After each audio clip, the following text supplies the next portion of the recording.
balik kepada rohani kita, insya-Allah. Baik tuan-tuan yang dirahmati Allah, pada malam ni sama-sama kita lihat pada bab sifat syurga dan ahlinya, kitab Tanbihul Ghafilin, yakni bab sifat syurga dan ahlinya. Kita baca pada bahagian yang belakang, yakni membincangkan tentang bagaimana seorang hamba itu ingin mendapat kehormatan. Saya ulang sekali lagi, yang bakal kita bincang pada malam ni adalah kata Al-Faqir Abu Laits Al-Samarqandi.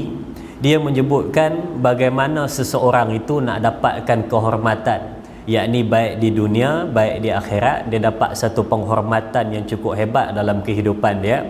Perlulah dia ini menepati, ataupun perlulah dia ini lakukan 5 perkara dalam kehidupan dia. Ini kata Al-Faqir Abu Laits Al-Samarqandi. Tapi sebelum tu kita mulakan dengan satu kisah yang mana insan yang tersebut di dalam kisah itu adalah seorang yang cukup hebat, namanya biasa disebut dan nasihat-nasihatnya selalu kita dengar. Namanya adalah Ibrahim ibn Adham, seorang raja yang zuhud dan ceritanya banyak kita hafal. Dan di antara kisah yang kita hafal tentang Ibrahim ibn Adham ni adalah berkenaan dengan 10 tanda hati mati. Tapi dalam cerita yang ada di sini, dia sebutkan kepada kita suatu hari, ni saya sebut dalam bahasa saya senang faham lah, kita senang faham. Suatu hari Ibrahim ibn Adham ni dia pergi ke satu tempat dan dia nak masuk ke kamar mandi, senang sebut bilik mandi, bilik air. Dia sampai ke situ, lalu dia tanya kepada tuan hak empunya bilik itu. Contoh macam kita sekarang tandas awam, dia nak masuk dalam tandas tu. Dia tanya kepada hak yang jaga tu, nak masuk ni berapa kena bayar? Kawan tu buat contoh, dia kata kalau nak masuk sini bayarlah 20 sen. Kalau nak masuk bayarlah 20 sen.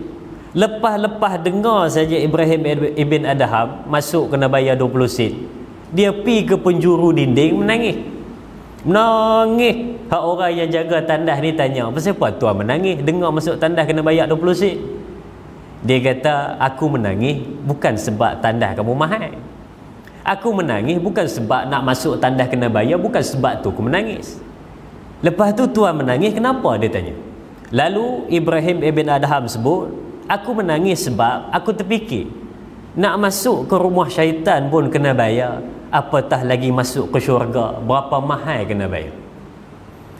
Dia sebut nak masuk ke sini pun kena bayar, dia kata 20 sen, contohlah 20 sen. Dalam ni dia sebut lain 20 sen. Tapi dia kata cuba bayang macam mana nak masuk ke satu tempat dambaan semua orang, yang semua orang nak masuk.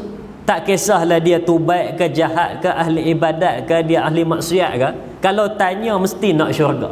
Bila mana nak syurga, Ibrahim ibn Adham suruh kita fikir pada malam ni, macam mana nak masuk dalam syurga, berapa mahal nak kena bayar. Sebab cukup hebat.